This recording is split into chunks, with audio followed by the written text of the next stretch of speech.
محمد كما صليت على إبراهيم وعلى آل إبراهيم في العالمين إنك حميد مجيد. قال الله تبارك وتعالى في كلامه المجيد: أعوذ بالله من الشيطان الرجيم. بسم الله الرحمن الرحيم. لقد أرسلنا نوحا إلى قومه فقال يا قوم اعبدوا الله ما لكم من إله غيره إني أخاف عليكم عذاب يوم عظيم.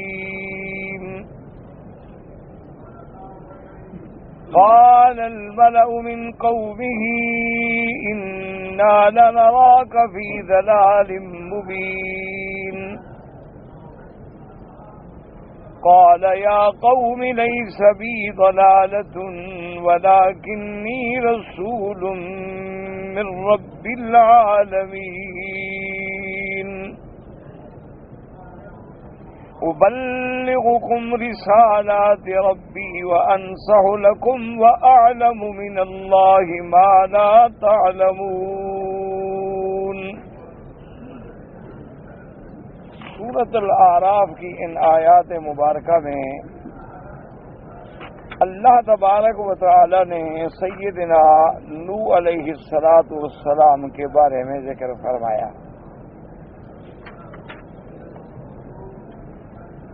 اور اسی طرح جیسے کہ آپ نے الحمدللہ مختلف آیات مبارکہ میں پڑھا ہے، اور سابقہ آپ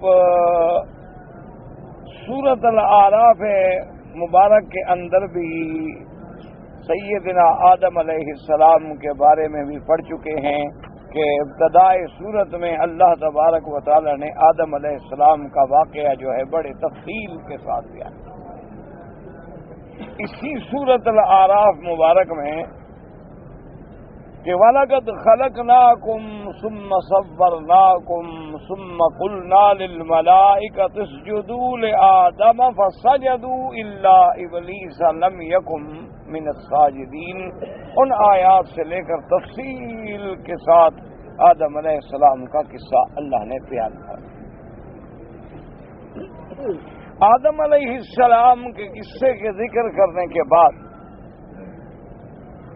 پھر اولاد آدم جو ہے چونکہ وہ دو حصوں میں تقسیم ہو گئی، مومن یا کافر، تو اللہ نے ان کا ذکر فرمایا. جب مومن و کافر بن گئے تو صاف بات ہے کہ آخرت میں بھی دو قسموں میں بن گئے، اصحاب الجنہ اصحاب النار. کیونکہ جیسے دنیا میں دو فریق ہیں، اما شاکرن و اما کفورا. دو فریق بن گئے کہ اصحاب الیمین اور اصحاب الشمال. تو اس کا آخرت میں کیا نتیجہ نکلا؟ اصحاب الجنتی و اصحاب النار. تو اس ضمن میں پھر اللہ تبارک و تعالی نے بڑی تفصیل کے ساتھ بیان فرمایا کہ جنت والے جب جنت میں ہوں گے تو وہ کافروں سے اصحاب نار سے خطاب کریں گے، اور اصحاب نار کی جو کیفیت ہے وہ اپنے آنکھوں سے دیکھیں گے، اور ان کو وہاں بطور زجر و توبیخ و الا وہاں تو کوئی تبلیغ ہوگی نہیں، نہ اس کا کوئی فائدہ ہے، کیونکہ دنیا دار العمل ہے اور آخرت جو ہے وہ دار الجزا ہے. وہاں تو جتنی باتیں پیش آئیں گی صرف ان کی ذلت کے لیے، خواری کے لیے کہ ظالموں جو اللہ نے وعدے کیے تھے آج سچے ہو گئے کہ نہیں ہو گئے. اسی طرح اللہ نے پھر یہ بھی ذکر فرمایا تھا کہ اصحاب النار جو ہیں، جو دنیا میں بڑے متکبر تھے، بڑے فرعون بنے پھرتے تھے، ابھی جہل، فرعون، نمرود، قارون، شداد، بڑے بڑے متکبرین جو حضور صلی اللہ علیہ وسلم کی خدمت میں آنے کے لیے اعتراض کرتے تھے کہ آپ کے ساتھ غریب لوگ ہیں، ہم ان کے ساتھ کیسے بیٹھیں. اللہ نے فرمایا کہ قیامت میں ان کا یہ حال ہوگا کہ وہ پکار پکار کے کہیں گے جنت والوں سے کہ یار مہربانی کرو کوئی پانی تو ڈال دو. افیضوا علینا من الماء او مما رزقکم اللہ قالوا ان اللہ حرمہما علی الکافرین. اہل جنت جواب دیں گے کہ ہم کیسے تم کو دے دیں، اللہ نے تمہارے لیے تو یہاں کی ہر نعمت کو حرام کر دیا. یہ بھی الحمدللہ ہم نے پڑھا اللہ کی رحمت سے. اور اسی ضمن میں اللہ تبارک و تعالی نے ذکر فرما دیا اصحاب اعراف کا، کہ اصحاب اعراف جو ہے وہ جب آئیں گے تو ان کے احوال جو ہیں وہ کیا ہوں گے، اور اصحاب اعراف جو ہیں وہ کون ہوں گے. یہ سب سے اس کو بتاؤ کہ 2 گھنٹے کے بعد عشاء کا نماز کا وقت ویسے کھول کے سن لو، بند کر دو بس. تو اصحاب اعراف کے بارے میں یہ بات ہمیں قرآن مقدس نے واضح فرما دی کہ جنت جو ہے اس کے ساتھ ایک دیوار ہے، ایک سور ہے، یعنی جب ہم پل صراط کراس کر لیں گے حجاب ہو گیا. اور جو اس کے اوپر ہوں گے وہ اصحاب الاعراف.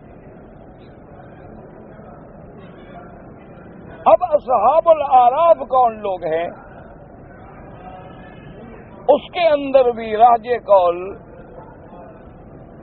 یہی بیان ہو گیا کہ اصحاب الاعراف جو ہیں یہ وہ لوگ ہیں کہ جو لوگوں کی نیکیاں اور سیئات جو تھے وہ برابر ہیں.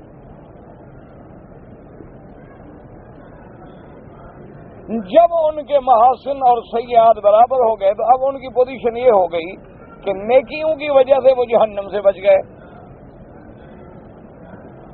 اور گناہوں کی وجہ سے وہ جو ہے اپنا جنت میں بھی داخل نہیں ہو سکے، اب درمیان میں کھڑے ہیں. اب ان کی کیفیت بھی بتلا دی کہ جب وہ اصحاب جنت کی طرف دیکھیں گے تو ان کو سلام کریں گے، سلام علیکم. اور جب اصحاب نار کی طرف دیکھیں گے تو دعائیں مانگیں گے، ربنا لا تجعلنا مع القوم الظالمین، یا اللہ ہمارے حال پہ رحم کر، ہمیں ان کے ساتھ نہ کر دے. اور پھر اللہ تبارک و تعالیٰ اپنی رحمت سے اصحاب اعراف کو جو ہے وہ بھی حکم دے دیں گے کہ جاؤ تم بھی جنت میں داخل ہو، ادخلوا الجنت لا خوف علیکم ولا انتم تحزنون. یہ تمام واقعات الحمدللہ ثم الحمدللہ آپ اسی سورت اعراف میں پڑھ چکے ہیں. ان کے بعد پھر کیا آیا تھا؟ کمال قدرت. ان ربکم اللہ الذی خلق السماوات والارض فی 6 ایام ثم استوى علی العرش. کہ تمہارا رب کون ہے جس نے آسمانوں اور زمینوں کو پیدا کیا پھر عرش پہ استوا فرمایا. تو جب آسمانوں اور زمینوں کا خالق مالک وہ ہے، شمس قمر نظام سارا اس کے ہاتھ میں ہے، اسی کی مخلوق ہے، اسی کا حکم ہے، تو اسی سے مانگو. پھر آپ کو یہ سبق دیا گیا کہ ادعوا ربکم تضرعا وخفیۃ، کہ رب سے مانگو. اب مانگنے کے آداب سکھائے بھی کیسے مانگو. آداب یہ بتلائے گئے کہ ایک تو عاجزی کے ساتھ، ذلت کے ساتھ، اور دوسرا آہستہ، کیونکہ جب تم جس رب کو پکار رہے ہو وہ تمہاری ہر بات سنتے ہیں. ایسا بولو، دل میں رکھو، دماغ میں رکھو، سب جانتے ہیں. اور اسی کے ساتھ اللہ نے ایک اور حکم ارشاد فرمایا تھا کہ وَلَا تُفْسِدُوا فِي الْأَرْضِ بَعْدَ إِصْلَاحِهَا، کہ جب ہم نے زمین بنا دی، زمین میں مخلوق آباد کر دی، زمین کو آباد کر دیا، تب اس میں فساد نہ کرو. فساد ظاہری کیا ہے؟ قتل، خون ریزی، ڈاکہ، چوری، یہ فساد ہے. اور باطنی فساد کیا ہے؟ گناہ، کہ گناہ کرنے سے بھی زمین میں فساد ہوتا ہے. جب زنا ہوگا، جب شرب خمور ہوگا، جب معصیت ہوگی، نافرمانی ہوگی، تو اللہ کی ہر چیز ہم سے روٹ جائے گی. اور جب اللہ کی ہر چیز ناراض ہو جائے گی، چونکہ باقی ساری مخلوق تو اللہ کے تابع ہے نا، اور جب ہمیں وہ اللہ کی نافرمانی کرتے ہوئے دیکھتے ہیں تو ہم سے نافرمان ہو جاتے ہیں، تو زمین کی برکتیں ختم، رحمتیں ختم، فساد ہو گیا۔ اور پھر دعا کے اندر دو شرطیں اور بتلا دی کہ وَدْعُوهُ خَوْفًا وَطَمَعًا، کہ جب اللہ کو پکارو تو اللہ کے عذاب سے ڈرو اور رحمت پہ امید رکھو۔ اسی کا نام ایمان ہے کہ آدمی بین الخوف والرجاء، کہ اللہ کے عذاب کا ڈر بھی ہو اور رحمت کی امید۔ یعنی اس کو سیدنا عمر بن الخطاب رضی اللہ تعالی عنہ وارضاہ آپ نے بڑا عجیب حل فرمایا۔ یعنی دیکھیں اب سیدنا عمر کا ایمان، ایسے تو نہیں حضور نے فرمایا کہ ہر امت میں محدث ہوتے ہیں اور میری امت کا محدث جو ہے وہ عمر ہے رضی اللہ تعالی عنہ۔ محدث وہ ہوتے ہیں جن کے دلوں میں اللہ خود الہام کرتے ہیں اور ان کی زبان پہ حق جاری کرتے ہیں۔ سیدنا عمر رضی اللہ تعالی عنہ نے فرمایا کہ اگر قیامت والے دن مثال کے طور پر اعلان ہو جائے کہ ساری دنیا کی جتنی مخلوق ہے نعوذ باللہ وہ جہنم میں جائے گی، صرف ایک بندہ جنت میں جائے گا، تو فرمایا میں امید کروں گا کہ وہ ایک میں ہوں۔ یعنی اللہ کی رحمت پہ مجھے امید ہوگی کہ پتہ نہیں وہی ایک میں ہوں۔ اور اگر اسی طرح اعلان ہو جائے کہ اللہ کی ساری مخلوق تو جنت میں جا رہی ہے، صرف ایک آدمی جہنم میں جائے گا، تو فرمایا میں ڈرتا ہوں کہ کہیں وہ میں نہ ہوں۔ یعنی ایمان دیکھیں کتنا قوی ہے، رجا کتنا قوی ہے اور خوف کتنا قوی ہے۔ ادھر یقین رحمت کا بھی قوی ہے اور ادھر خوف بھی قوی ہے۔ یہی وہ وجہ ہوگی کہ قیامت والے دن پیغمبر جو ہیں وہ کہیں گے نفسی نفسی نفسی، ورنہ اللہ کے نبی تو معصوم ہیں، ان کو تو پتا ہے کہ اللہ ہمیں معاف کر چکے ہیں، مغفرت ہو چکی ہے ہماری، لیکن وہ خوف اور خشیت اور ہیبت اور عظمت و جلال جو ہے اللہ کا، اس کے پیش نظر ڈر یہ ہوگا۔ یہ سارا واقعہ الحمدللہ آپ پڑھ چکے ہیں۔ اب چونکہ سورت کا خلاصہ دماغ میں آ گیا تو اب جناب آگے سمجھیں کہ اب اللہ تبارک و تعالی انبیاء علیہم السلام کے واقعات بیان فرماتے ہیں، اور سب سے پہلے نبی اور رسول جو ہیں وہ کون ہیں؟ سیدنا نوح علیہ السلام۔ سیدنا آدم علیہ السلام سے لے کر سیدنا نوح علیہ السلام تک تقریباً 10 صدیوں کا فرق ہے، 10 قرون، یعنی 1000 سال کا فاصلہ ہے۔ سیدنا آدم علیہ السلام سے 1000 سال بعد نوح علیہ السلام، اور 1000 سال میں دنیا آباد ہو گئی،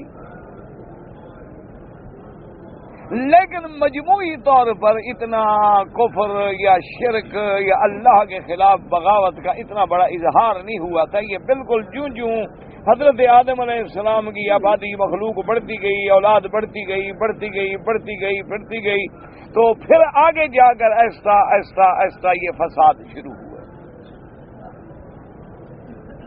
اور جرائم کی ابتدا جو ہے وہ تو حابیل اور قابیل کے قصے سے شروع ہو گئی کہ قابیل نے اپنے بھائی کو قتل کیا، اور اسی طرح پھر قابیل جو ہے وہ الگ ہو گیا، اس نے علیحدہ جا کے اپنے علاقہ آباد کیا، تو وہاں جا کر پھر تھوڑا فساد جو ہے اس کی ابتدا ہو گئی، قتل ہوا، پھر عورتیں اور مردوں کا اختلاط ہوا، پھر زنا، پھر جرائم بڑھنے شروع۔ تو سیدنا نوح علیہ السلام جو ہیں سب سے پہلے پیغمبر ہیں، پہلے نبی ہیں، پہلے رسول ہیں جن کو اللہ نے شریعت دے کے بھیجا دنیا میں، وہ نوح علیہ السلام۔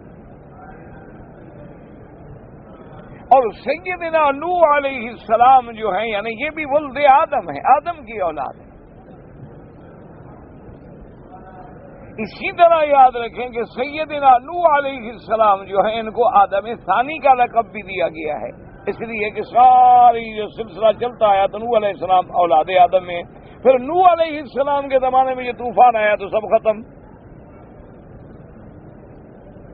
تو اب باقی لوگ وہ بچ گئے، وہ جانور، وہ مال، وہ بندے بچ گئے جو کشتی میں تھے،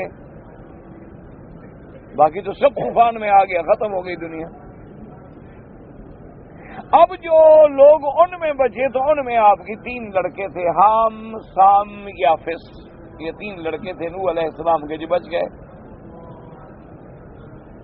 تو پھر آگے جتنی سلسلہ نسب چلا ہے نا وہ ان 3 سے ہے. یا سام کی اولادیں یا حام کی ہیں یا یافس کی. تمام دنیا میں پھر جو اولاد پھیلی پھر نوح علیہ السلام کی اولاد. تو اسی طرح گویا نوح علیہ السلام جو ہیں وہ آدم ثانی بھی ہیں کہ آدم اول جو ہے سب کا ابا جو ہے ابو البشر جو ہے وہ تو آدم علیہ السلام ہے.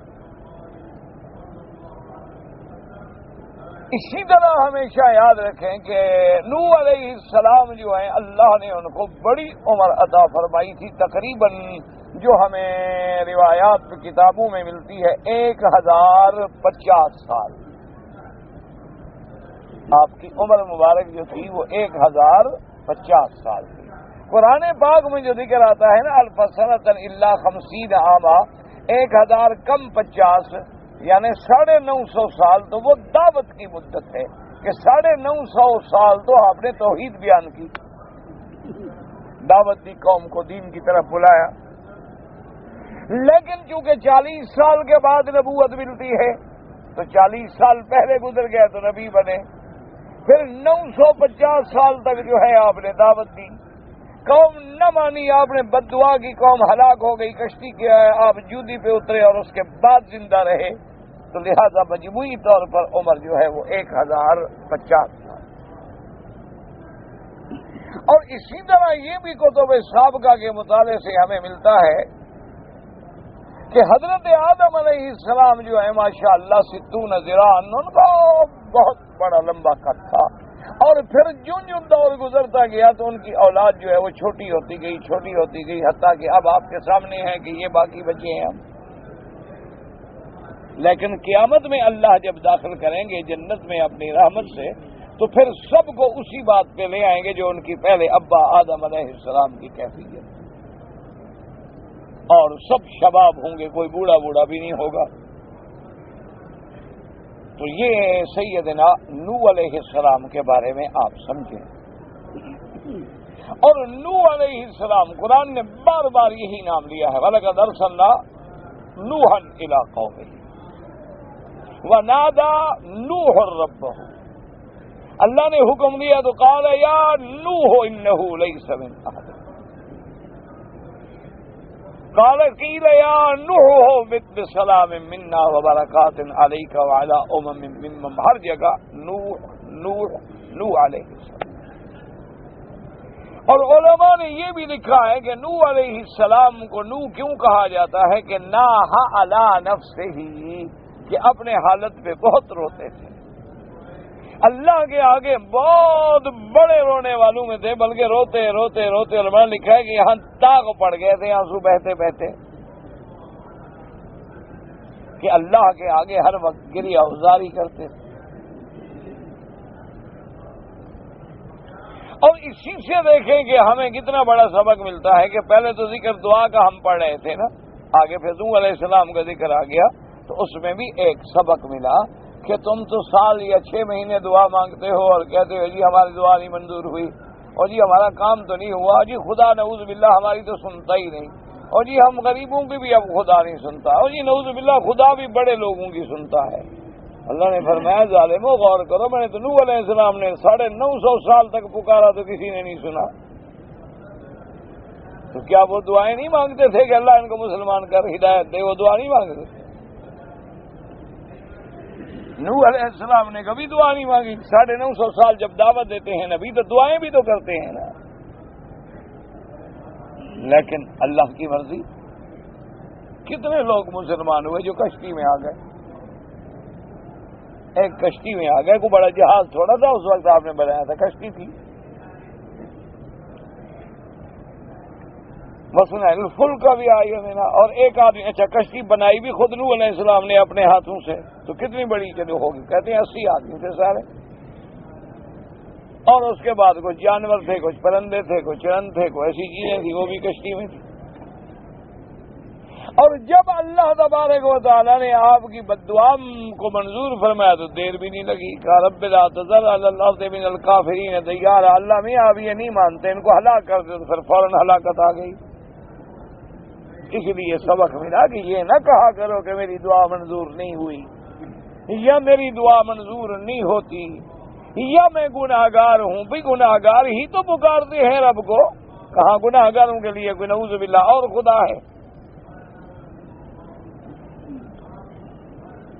اللہ تبارک و تعالیٰ تو جانوروں کی بھی بات سنتے ہیں کہ کیڑے مکوڑوں کی بھی بات سنتے ہیں۔ وہ ایک لطیفہ ہے تو اسرائیلی روایت، اللہ عالم کتنا سچ ہے کتنا جھوٹ ہے، کیونکہ اسرائیلی روایات کے اعتبار تو ہوتے نہیں، یہ جھوٹے تو مشہور ہیں نا یہودی۔ کبھی ایک دفعہ ایک چیونٹی نے حضرت سلیمان علیہ السلام سے کہا کہ جی میری دعوت قبول کریں۔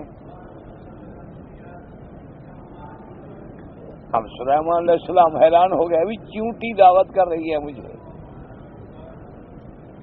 اور ایک دفعہ کچھ خیال آیا بھی کہ بھی اگر نہ مانوں تو یہ بھی مناسب نہیں کہ بھی ایک ضعیف مخلوق ہے، چھوٹی سی چیز ہے لیکن دعوت تو کر رہی ہے۔ انہوں نے کہا اچھا ٹھیک ہے تمہاری دعوت قبول ہے۔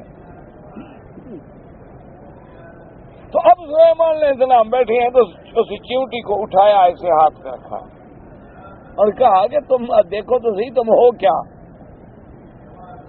مجھے جو تم نے دعوت میں بلایا ہے کیا کھلاؤ گے، اور تمہارے پاس کیا ہے؟ میرا ملک دیکھو، میری طاقت دیکھو، اور اپنی دعوت کو بھی دیکھو کیا کر رہی ہو۔ اس نے کہا سلیمان علیہ السلام اس وقت تو میرا ملک بڑا ہے۔ تو حضرت سلیمان علیہ السلام تعجب میں آ گئے، انہوں نے کہا عجیب یہ چپچیونٹی ہے کہ اللہ کے پیغمبر کو اور سیدنا سلیمان علیہ السلام کہ جن کی بادشاہی کی دنیا میں کوئی مثال ہی نہیں ملتی۔ تو آپ حیران ہو گئے، فرمایا اچھا تمہاری چیونٹی ہو کر تم مجھے کہہ رہی ہو کہ میرا ملک بڑا ہے۔ اس نے کہا کہ اس وقت میرا تخت جو ہے وہ سلیمان کا ہاتھ ہے، میں اس پر سوار ہوں، تو بدلاؤ میرا ملک بڑا ہے تمہارا بڑا ہے۔ سلیمان علیہ السلام ہنس پڑے، انہوں نے کہا بھی بات تو ٹھیک ہے کہ بھی آخر میں نے اس کو اٹھایا ہوا ہے نا ہاتھ پہ، تو میرا ہاتھ تو اس کا تخت بن گیا نا، زیادہ میں تو نیچے آ گیا، چوٹی تو اوپر آ گئی۔ تو اس لیے اللہ تبارک و تعالیٰ کی ہر چیز میں ہو سکتا ہے حقیقت کتنا ہے، چونکہ یہ روایات اسرائیلیہ ہیں تو ان کا اعتبار تو کوئی نہیں ہوتا، لیکن اگر قرآن و حدیث کے خلاف نہ ہو بات تو آدمی لے لیتے ہیں، ذکر کرتے ہیں تاکہ لوگوں کو فائدہ ہو جائے، نصیحت ہو جائے۔ تو اس لحاظ سے آپ سمجھیں کہ بھی اگر بندہ یہ کہے جی میری دعا منظور نہیں ہوئی تو میری دعا منظور، خدا کے بندے اگر کتوں کی اولاد ہوتی ہے ان کو کون اولاد دے رہا ہے؟ یہ مکڑی آپ نے دیکھی ہے نا جرادہ، اللہ معاف کرے جس علاقے میں آئے فصلوں کے فصل برباد کر دیتی ہے، یہ آپ نے دیکھا ہوگا، جراد کہتے ہیں نا مکڑی، ٹڈی، اتنی فوجوں کی فوج ایسے زمین کے اوپر بچھ جاتی ہے، فصلوں کے اوپر پڑی ہو نا فصل نظر نہیں آتا۔ تو ہمارے ایک مولوی صاحب تھے تو وہ کہتے تھے کہ یار ذرا اس کو پکڑ کے پوچھو یہ کون سے پیر سے تویز لے کے آتی ہے کہ اتنی اولاد ہوتی ہے اس کی، اس نے آخر کون سا پیر پکڑا ہوا ہے؟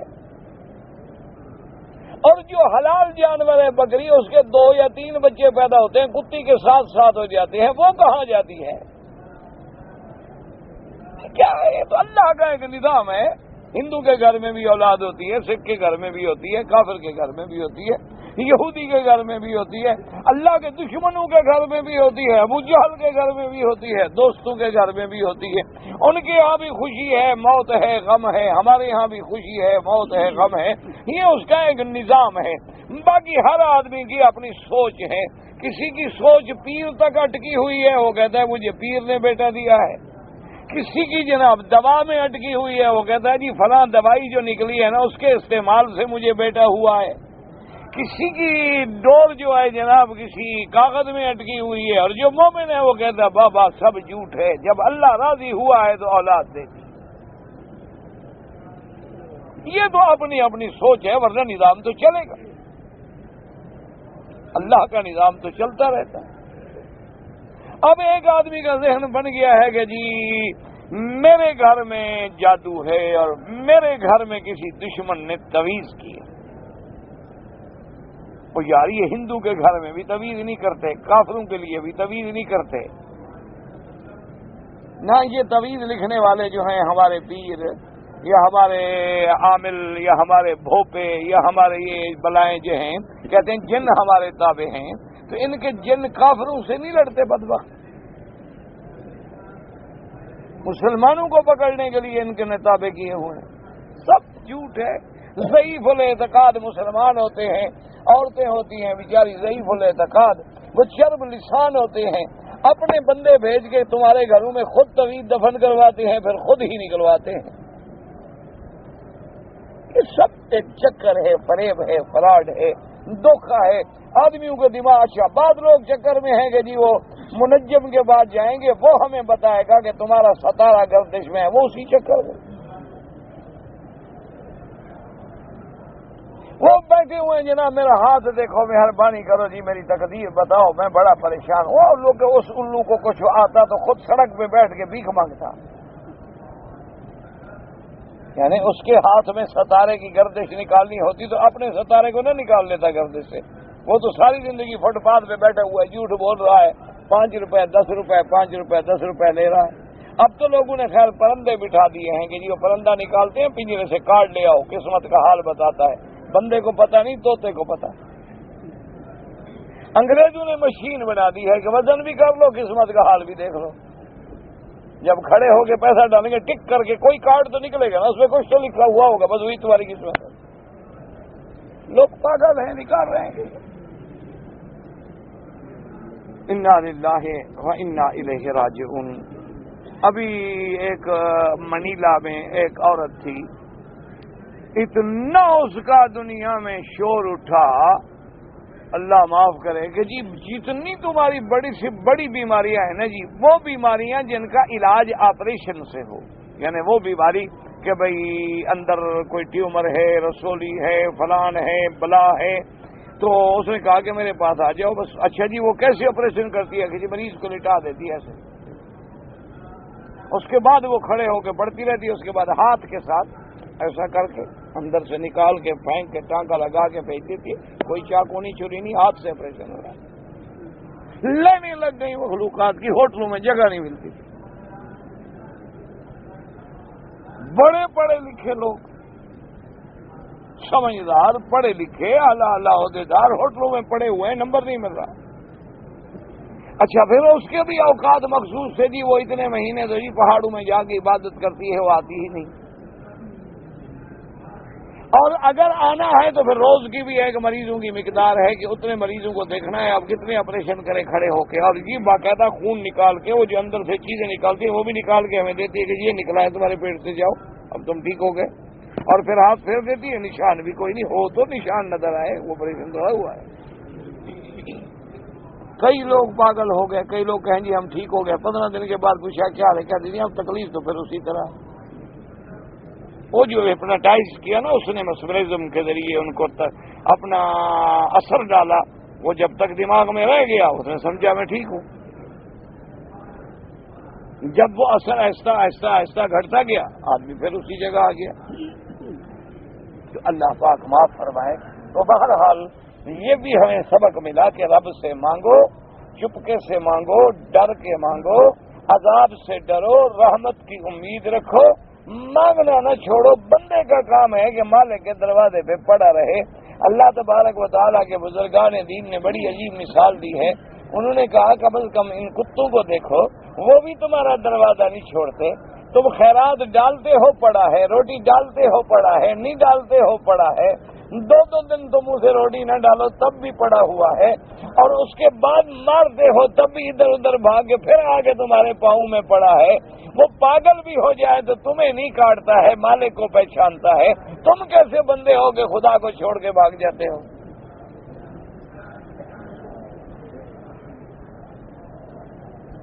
ہم نے کہا یہ کیا بات، یہ کتا ہے خسیس نجس العین، وہ بھی اپنے مالک کا دروازہ نہیں چھوڑتا، تم کیسے چھوڑتے؟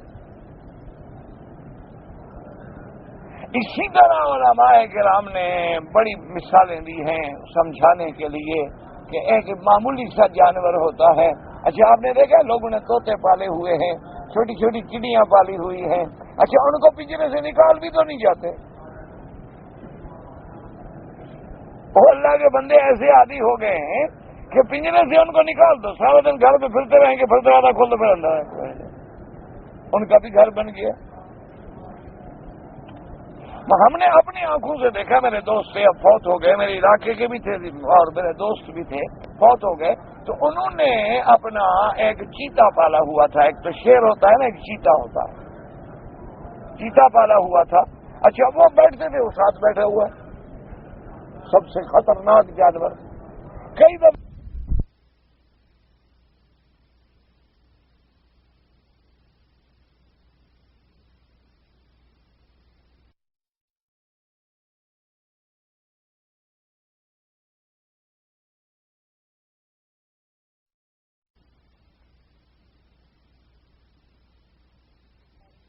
کو دودھ پلا رہی ہے، ان کی نگرانی کر رہی ہے، ان کا جناب پانی لے کے باقاعدہ ان کو نہلا رہی ہے، شیر کھڑے کچھ نہیں کہتے۔ اسی طرح اخبارات میں یہ بھی آیا تھا کہ ایک آدمی ہے، اس کو جنگلی جانوروں سے پیار ہے، وہ جہاں کوئی جانور بڑا ہو، زخمی ہے، بیمار ہے، ان کو لے آتا ہے، دوائیں کراتا ہے، انجیکشن لگاتا ہے، ٹیکے دیتا ہے، دوا لے کے پھر جا کے ان کو جنگلوں میں چھوڑتا ہے۔ اس علاقے کے جنگل کاٹنے کا حکومت نے حکم کر دیا، وہ اکیلے آدمی نے جنگ لڑی عدالتوں میں، نہیں ادھر کے جانور کدھر جائیں گے؟ بھائی تم تو جنگل کاٹ دو گے، درخت کاٹ دو گے، یہ غریب پرندے چرندی اندر جو جانور ہیں یہ کدھر جائیں گے؟ تو لڑتے لڑتے اس کی جائیداد تباہ ہو گئی، لیکن جنگ جیت گیا، جنگل بچ گیا۔ اچھا اب وہ جناب اس جنگل میں پھرتا ہے، وہ جانور چیتے وغیرہ، شیر، بھگیاڑ، سب اس کو کچھ نہیں کہتے، ویسے ہی ہمارا خیر خواہ آدمی ہے، اس کو کچھ نہیں کہتے، اس میں کون سی پیری فقیری ہے جی؟ وہ تو ہندو کافر ہے، انگریز ہے۔ اسی طرح آپ نے مچھلی دیکھی ہوگی، ڈولفن انسان کو سمندر میں بڑھ جائے دریا میں بچاتی ہے، تو اس وقت کون سا آپ کے پاس تعویذ ہوتا ہے؟ اس مچھلی کو انسان سے ہمدردی ہے، خدا کی شان۔ اچھا بعض مچھلیاں ایسی ہیں کہ پتہ لگے تو سالم بندہ نکل جاتی ہیں، ڈکار بھی نہیں لیتی، اتنی بڑی بڑی مچھلیاں ہیں کہ پورا بندے کا بندہ اندر غائب۔ وہ بھی مچھلی ہیں اور یہ بھی مچھلی ہے کہ کہیں بندہ ڈوب رہا ہے وہ پہنچ جائے گی، مدد کرے گی، اس کے نکالے گی، اس کو کنارے پہ لائے گی، کچھ نہ کر سکے تو بھاگے گی اور ادھر ادھر کو بندہ لائے گی، کوئی لانچ والوں کو پکڑ کے لائے گی، ادھر بندہ ڈوب رہا ہے، اس نے بندے کی مدد کر رہی ہے، ہر حال میں شور مچائے گی۔ اسی طرح جب روسی استعمار مسلمانوں پہ بمبارمنٹ کر رہا تھا اور تباہ کر رہا تھا، تو مجھے ایک مجاہد نے خود بتایا، اس نے کہا کہ جناب جب وہ ان کے ہیلی کاپٹر آتے تھے، گن شپ جو ہیں، تو وہ اوپر سے فائر کرتے، تو ہم کیا کریں؟ پٹھان غریب آدمی، ہمارے پاس ایک بندوق ہے نا، اور کیا ہے، ہم کیا کریں؟ ان جہازوں کا کیا کریں؟ تو کہتے ہیں خدا کی شان یہ ہے کہ اب ہمارے پاس کوئی راڈار نہیں، کوئی کیمرہ نہیں، کوئی ذریعہ نہیں، تو اللہ کی شان یہ ہوتی کہ جب ان کے وہ جہاز آنے والے ہوتے نا، تو ہمارے ارد گرد پرندے شور مچانا شروع کر دیتے، تو ہم سمجھ جاتے کہ دشمن کا جہاز ہے نا، ہم بھاگ کے غاروں میں چھپ جاتے۔ اب وہ جہاز آ کے ناکام ہو کے چلا جاتا، وہ تو پہاڑ کی غار میں آگے اوپر سے مارتا رہے، جو مارتا ہے کیا کرے گا، وہ خالی چلا جاتا، کچھ نہ ہوتا، اسلحہ بھی ضائع ہو گیا، پیٹرول بھی ضائع ہو گیا، اور بندہ بھی ایک نہ مرا۔ تو اللہ نے پرندوں کے ذمہ لگا دیا، اب ان کو تم خبر دو۔ اب پرندے جناب چون چون چون چون چون چون شروع تماشا بنا دے، ہم سمجھ جائیں کہ ہاں بھی کوئی بلا آ رہی ہے۔ تو یہ ساری چیزیں اللہ کا نظام ہے، اس لیے ہمیشہ یاد رکھیں، فرق اتنا ہے کہ ہر بندہ اپنے دماغ کے مطابق جس پہ میرا رب راضی ہے وہ سمجھتا ہے کہ ہر کچھ میرے مالک کی طرف سے ہے، سکھ بھی وہی دیتا ہے، دکھ بھی وہی دیتا ہے، صحت بھی وہی دیتا ہے، بیماری بھی وہی دیتا ہے۔ نؤمن بالقدر خیرہ و شرہ من اللہ تبارک و تعالی بل باس بعد الموت، ہمارا اللہ کی تقدیر پہ ایمان ہے، اس کے فیصلے ہیں۔ ایک گھر میں بچہ پیدا ہو رہا ہے، شہنائیاں بج رہی ہیں، دوسرے گھر میں موت ہو گئی ہے، لوگ رو رہے ہیں، ایک گھر سے جنازہ نکل رہا ہے، دوسرے گھر سے برات نکل رہی ہے۔ یہ اللہ کا نظام ہے، یہ نظام کا عالم ہے، نظام خالق ہے جو چلتا رہے گا۔ تو اس لیے نوح علیہ السلام کا قصہ ہے۔ اور یہ بات بھی یاد رکھیں کہ عبادت اصنام جو ہے یعنی بت پرستی، سمجھو مسئلہ، اللہ کو چھوڑ کے غیروں کی عبادت کرنا، یہ نوح علیہ السلام کے زمانے میں پروان چڑھی۔ اور اس کی ابتدا کیسے ہوئی؟ ٹھنڈے دل سے سوچنے، یہ بالکل حقائق ہیں۔ ابتدا اس کی یہ ہوئی کہ اللہ کے بڑے بڑے بزرگ، عباد اللہ الصالحین، اولیاء اللہ، ابدال، اقطاب، بڑے لوگ تھے، لوگوں کی ہدایت کرنے والے، لوگوں کو دین سکھلانے والے۔ اب ان بزرگوں میں جو فوت ہو جاتا تو لوگ پریشان ہو گئے کہ بھی اللہ والے فوت ہو گئے، تو اب ان کے بعد کیا ہوگا؟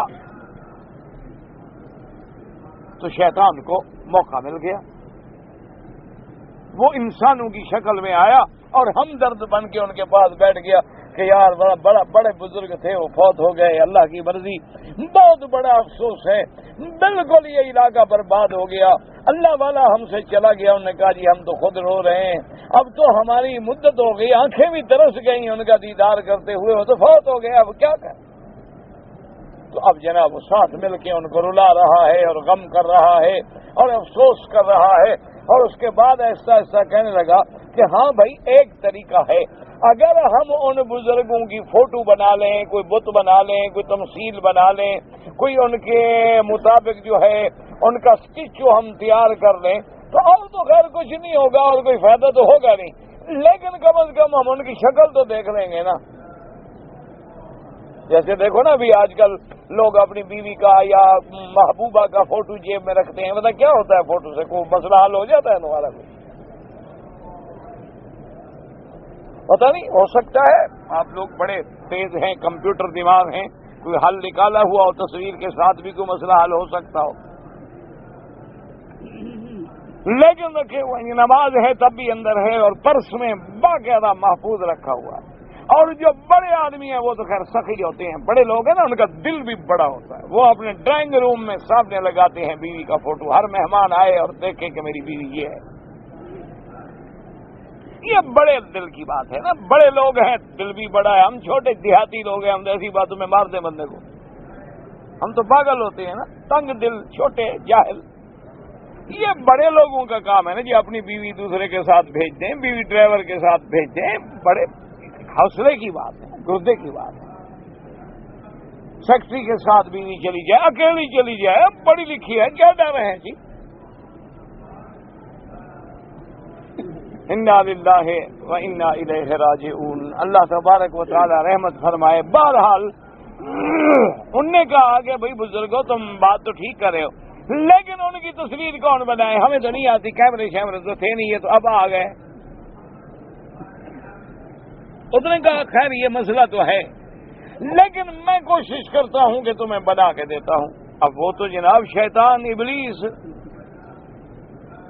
آج جتنا ترقی کر لے کافر یا جتنا ترقی کر لے منکر اسلام، پھر بھی تو شیطان کا شاگرد ہی ہے نا، اصل استاد تو وہ ہے نا۔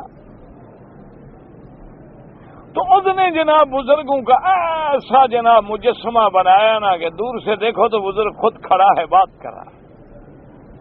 وہ دیکھے تو حیران ہو گئے، کہا یار تم نے تو کمال کر دیا، تو بالکل پیر جیلانی محبوب سبحانی کریں، سبحان اللہ، یہ تو ماشاء اللہ خود حضرت داتا صاحب خود کھڑے۔ انہوں نے کہا کہ دیکھو پھر میں نے محنت کی ہے۔ اس نے کہا ٹھیک ہے یار تم نے بڑا اچھا کیا۔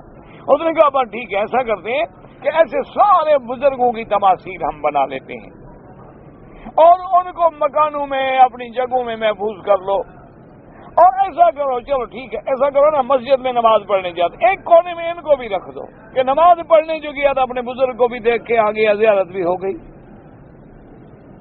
جیسے آج کل مسلمانوں نے پیروں کی تصویر جو ہے قرآن کے پہلے صفحے کے ساتھ رکھی ہوتی ہے، وہ جب قرآن شریف کھولتے ہیں نا سارے پہلے مرشد کی زیارت کرتے ہیں،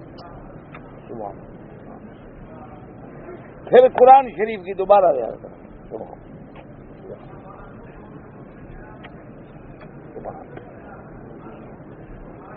داڑھی چٹ ہے، قرآن کو گواہ بنا رہا ہے. انا للہ و انا الیہ. نہیں، جہاں سجدہ کرتے ہو ایمان سے کہو، وہ جگہ گواہی دے گی قیامت میں کہ نہیں دے گی؟ تو جب قرآن کو پھیرتے ہو تو وہ گواہی نہیں دے گا نا، وہ گواہی نہیں دے گا. ملتزم پہ یا کعبے کے جو غلاف کو رگڑ رہے ہو، ماشاءاللہ تازہ استرا پھروا کے،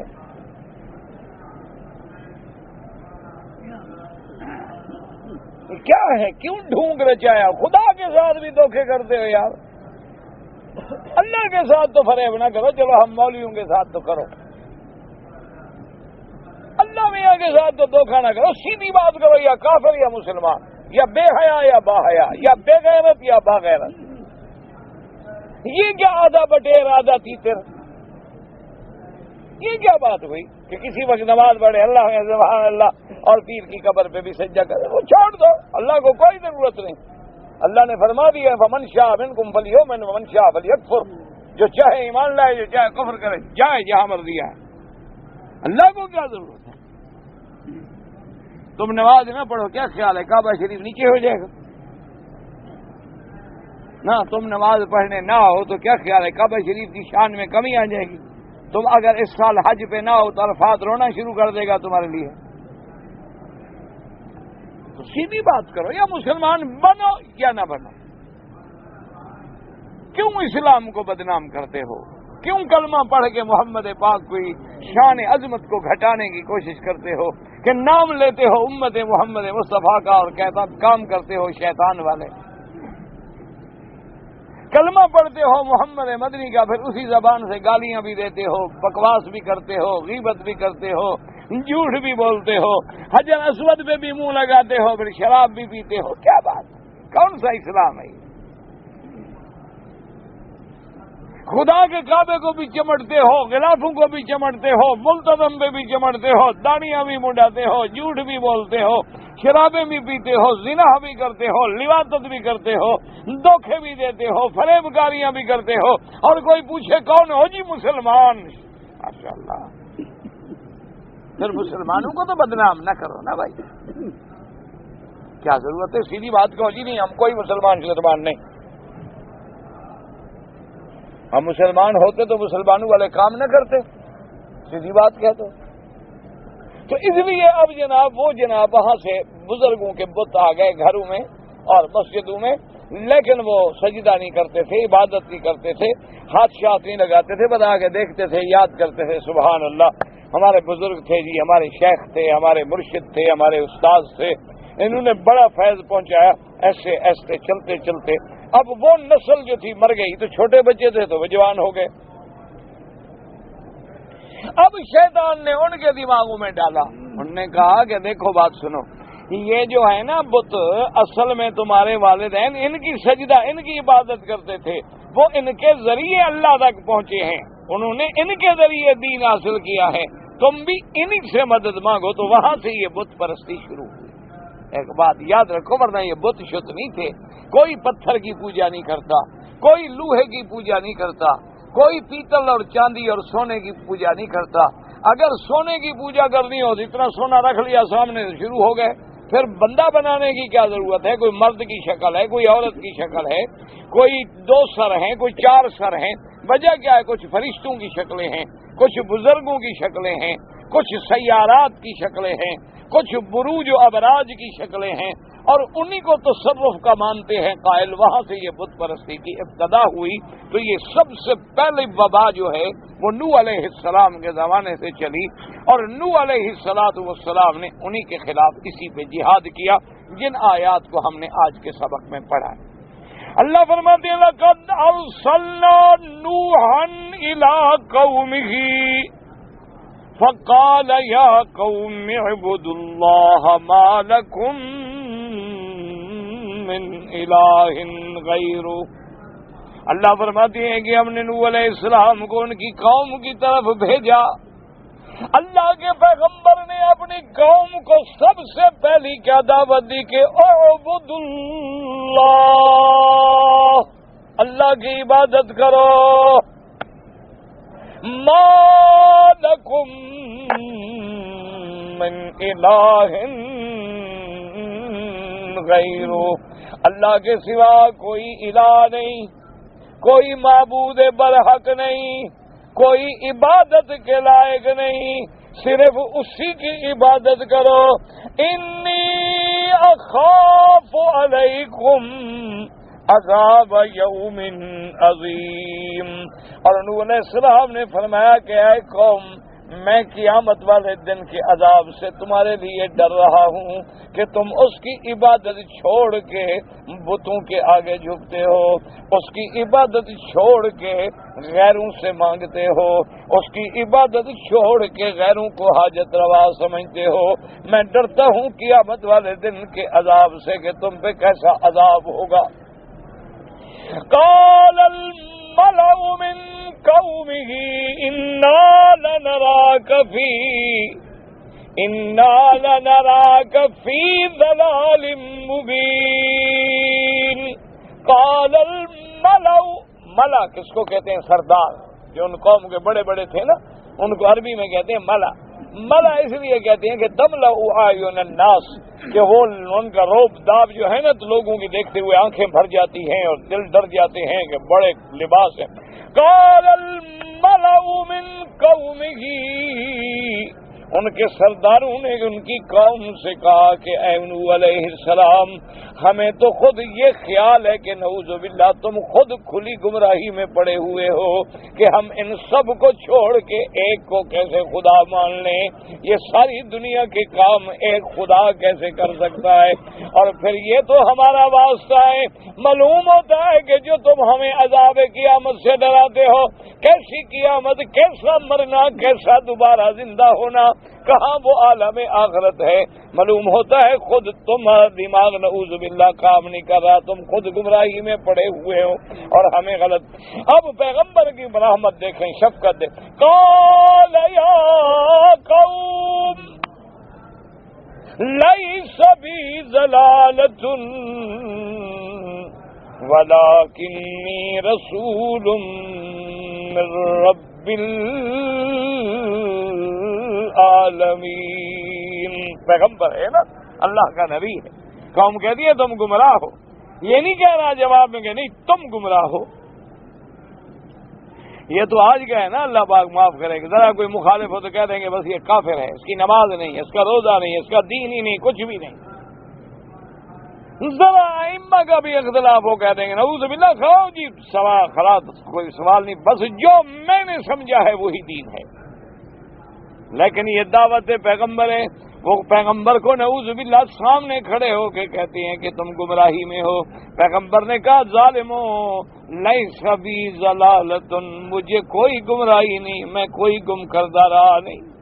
ولکنی رسول من رب العالمین، اور میں تو نعوذ باللہ جب اپنی بات کہتا تو تم کو یہ کہنے کا کوئی حق بھی تھا. میں اپنی بات تو کہتا نہیں، میں تو اس کا بھیجا ہوا رسول ہوں جو سب جہانوں کا رب ہے. مجھے تو اس نے رسول بنا کے بھیجا، میں تو اس کے حکم پہ تم کو دعوت دے رہا ہوں. میں تو اسی پروردگار کی دعوت توحید لایا ہوں.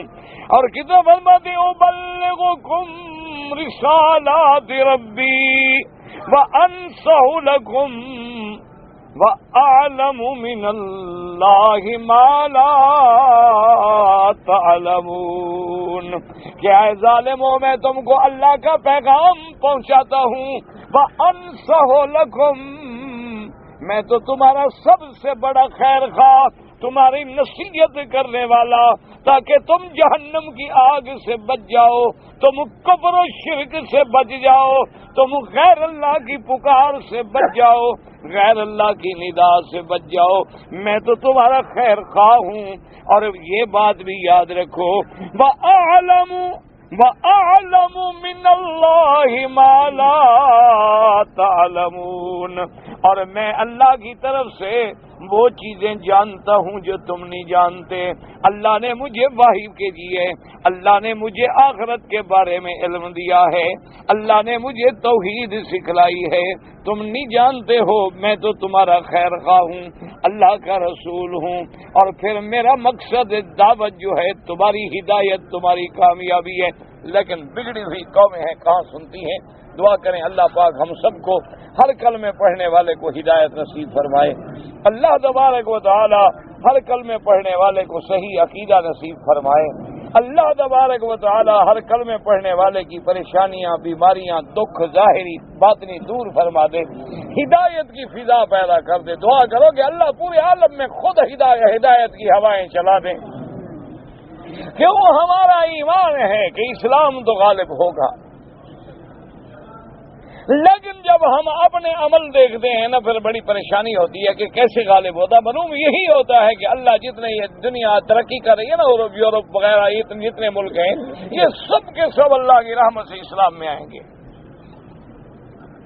اللہ تبارک و تعالی. اور یاد رکھ لیں, آپ پوری دنیا کے آپ اخبار اٹھا کے دیکھ لیں کہ دنیا جتنا زور لگا رہی ہے نا جی, آج کل میڈیا اسی پہ لگا ہوا ہے, الیکٹرانک میڈیا اسی پہ لگا ہوا ہے. ساری دنیا کا آپ میڈیا دیکھیں اسی پہ لگے ہوئے ہیں کہ مسلمان مسلمان مسلمان مسلمان. ان کے خلاف زہر بھرا جا رہا ہے, یہ دہشت گرد ہیں, یہ ایسے ہیں, یہ ایسے ہیں, یہ ایسے ہیں, اور یہ قاتل ہیں, یہ لٹیرے ہیں, یہ بلا ہیں. لیکن اللہ کی شان ہے کہ جتنا کفر چیخ رہا ہے اتنا اسلام بڑھ رہا, اتنا اسلام آگے جا رہا ہے. اللہ کی شان ہے کہ جہاں ایک مسجد نہیں ہوتی تھی وہاں 20 مسجدیں ہیں. جہاں خدا کا نام لینے والا کوئی نہیں تھا وہاں اسلامک سینٹر ہیں.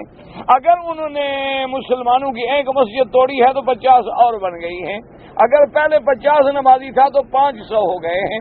پہلے کوئی اجتماع ہوتے تھے دین کے تبلیغ والوں کے, جہاں 2000 آدمی ہوتا تھا. یعنی اب وہ میں پچھلے دفعہ پتہ نہیں کس جگہ پہ تھا, ڈیوز بری میں, تو بتا رہے تھے کہ ماشاءاللہ کوئی یہاں جب اجتماع ہوا سالانہ تو 17,000 آدمی, جہاں 4,000 کوئی نہیں ہوتا تھا. اچھا, بعض کافر ملکوں میں 80 ہزار آدمی, اور 3 دن کے لیے دین کے لیے پڑا ہوا ہے, کھانا اپنا, روٹی اپنی. لوگ آگے حیران ہو کے کھڑے ہوتے ہیں کہ یہ کیا ہے, کہ بھائی ہم سے کرایہ نہیں لیا, پیسہ نہیں مانگا, کچھ نہیں کرتے, روٹی بھی ہماری نہیں کھاتے, اور 3 دن بڑے ہوئے ہیں, اور جناب یہ گلی گلی بھاگ رہے ہیں. وہ پوچھتے ہیں کہ وجہ کیا ہے آخر. بھئی ہمیں تو اپنے دفتر سے نکلنے کی فرصت نہیں, یہ گھر بار چھوڑ کے کہتے ہیں ہم اللہ کی توحید پہنچانے آئے ہیں, کلمہ سیکھ لو. تو اللہ کی شان ہے, پھر دل پہ تو چوٹ لگتی ہے, لوگ اسلام کی طرف آتے ہیں. انشاءاللہ اللہ اسلام کو غلبہ دیں گے. ہمارے ملک میں میت کے جنازے کے 4 آدمی کندھا دے کے جب چلتے ہیں تو ہر 10 قدم پر وہ بدلتے ہیں. یہ بدعت ہے, یہ خالص بدعت. 4 آدمی کندھا دے کے چلیں اور ہر 10 قدم پہ بندہ بدلو فلاں کرو, یہ تو ساری رسمیں ہیں, پتہ نہیں لوگوں نے کیسے گھڑ لی ہیں جن کا دین اسلام سے کوئی تعلق نہیں. کہتے ہیں جی کوئی ایسا عمل بتلائیں کہ لوگوں میں میری عزت ہو. سب سے بڑا عمل ہے دین پہ چلو. جب تم دین پہ چلو گے تو خود بخود لوگوں میں عزت ہوگی. حضرت بلال کی عزت کیوں ہے دنیا میں؟ نہ آپ سے ہماری رشتہ داری تھی حضرت بلال سے. اگر ہماری اولاد جو ہے اولاد جگر کا ٹکڑا ہوتی ہے, لیکن حضرت بلال کو گالی دے ایمان سے کہو تم برداشت کرو گے؟ تو کیوں کہ حضرت بلال جب میرے مدنی کے غلام بن گئے, ہم سب ان کے غلام بن گئے. تو اگر تم عزت چاہتے ہو تو محمد مدنی کے غلام بن جاؤ. اگر تم چاہتے ہو کہ تمہیں دین میں, دنیا میں, آخرت میں عزت ملے, ایک ہی طریقہ ہے کہ بھئی حضور کے دروازے پہ آ جاؤ, محمد مدنی. اور کیسے آؤ گے؟ علماء اولیاء اللہ سے تعلق رکھو. یا ایھا الذین آمنوا اتقوا اللہ وکونوا مع الصادقین. سچے لوگوں کے ساتھ اپنے تعلق کو جوڑو, ان کی صحبت کے ساتھ تبدیلی آتی ہے.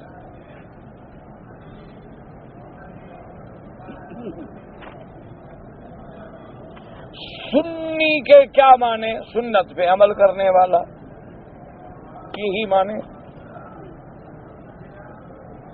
عورت کے ہاں اگر بچہ پیدا ہو جائے تو وہ کتنے دنوں کے بعد پاک ہوگی؟ ایک بات یاد رکھیں، یہ ہمارے یہاں بڑا غلط مسئلہ ہے کہ عورت 40 دن گزارے اور چلہ گزارے اور 40 دن، یہ جہالت ہے۔ کوئی عورت کے لیے 40 دن ضروری نہیں ہوتا۔ عورت کے ہاں ولادت کے بعد جب بھی خون بند ہو جائے، چاہے 2 دن میں بند ہو جائے، 3 دن میں بند ہو جائے، 4 دن میں عورت پاک ہو گئی، بس غسل کرے، نماز پڑھے، روزہ رکھے، میاں بیوی ملے، سب حلال ہے۔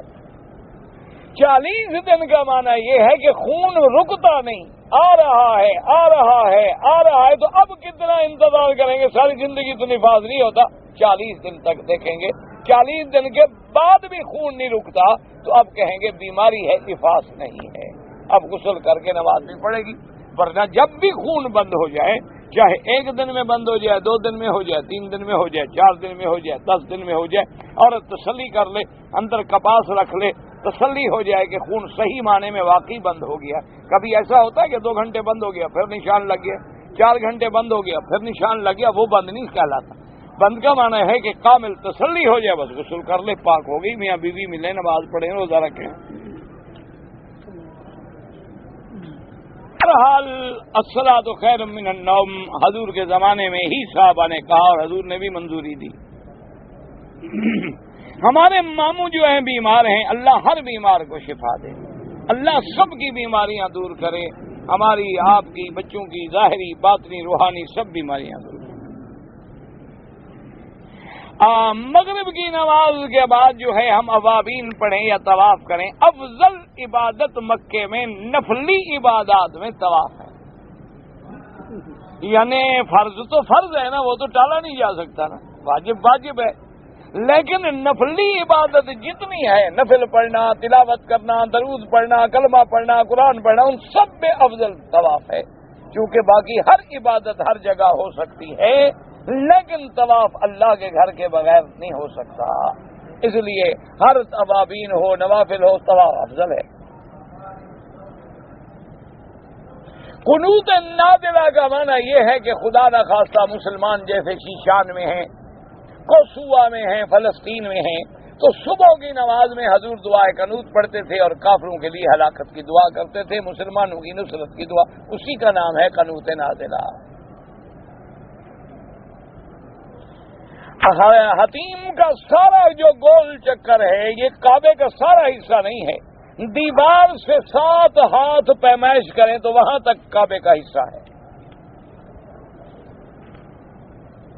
اگر پاکٹ میں ماں کی تصویر رکھو، ماں کی رکھو یا بیوی کی رکھو، دونوں حرام ہیں۔ اصل تو تصویر حرام ہے، یہ تو نہیں کہ ماں کی ہو یا بیوی کی ہو یا باپ کی ہو یا پیر کی ہو۔ بلا ضرورت تصویر رکھنا جو ہے حرام۔ ایک ہے ضرورت، مجبوری ہے، کیا کرے، ڈرائیور ہے، لائسنس ہے اور کوئی سرکاری دستاویز ہے، تو وہ تو اس نے کوئی پیار یا محبت کے لیے نہیں رکھی ہوئی، تو مجبوراً ہے، وہ تو قانونی چیز ہے، اس لیے ورنہ اس کے علاوہ کوئی تصویر جو ہے وہ نہ رکھے۔ اگر برا بتلائیں 120 رحمتیں، یہ کتاب الحج میں آپ کسی بھی جگہ دیکھ لیں، نازل ہوتی ہیں 60 طواف والوں کے لیے، 40 نماز والوں کے لیے، 20 دیکھنے والوں کے لیے۔ اذان کے بعد جو ہے ہم مغرب کتنی دیر سے پڑھیں؟ افضل یہ ہے کہ جلدی پڑھیں، باقی اگر کچھ دیر ہو جائے تو مغرب کا وقت کافی لمبا ہے، کوئی فرق نہیں پڑتا کہ نماز نہیں ہوگی، لیکن افضل یہ ہے کہ جلدی کریں تاکہ ملائکۃ اللیل جو ہیں وہ جب جاتے ہیں تو ہماری رپورٹ دے جائیں کہ ہم نماز میں ہیں۔ اب مغرب اور عشاء کے درمیان میں کوئی نفل، لیکن افضل یہی ہوتا ہے کہ جو نفل پڑھنا چاہتے ہیں مغرب کے فوراً بعد کنٹینیو پڑھیں۔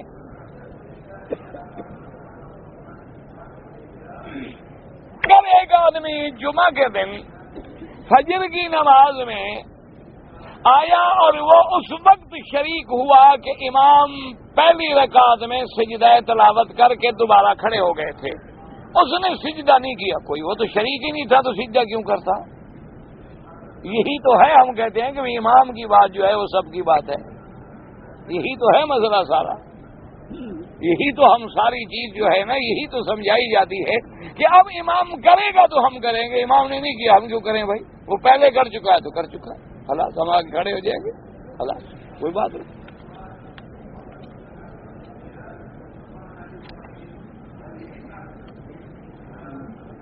اگر کسی آدمی نے نفلی روزہ رکھا ہوا ہے، کوئی مجبوری ہو جائے، کوئی مہمان آ گیا توڑ دیا، کوشش تو کرے نہ توڑے، ورنہ پھر روزہ ہی قضا کرنا پڑے گا، کفارہ نہیں دینا ہوتا۔ اگر کوئی ڈاکو یا چور کسی کے گھر میں داخل ہوا، گھر والا جاگ گیا اور گھر والے نے مارا، وہ مر گیا، تو ٹھیک کیا گھر والے نے، اس کو حق ہے، اچھا کیا، مار دیا، جائز ہے، کوئی منع نہیں۔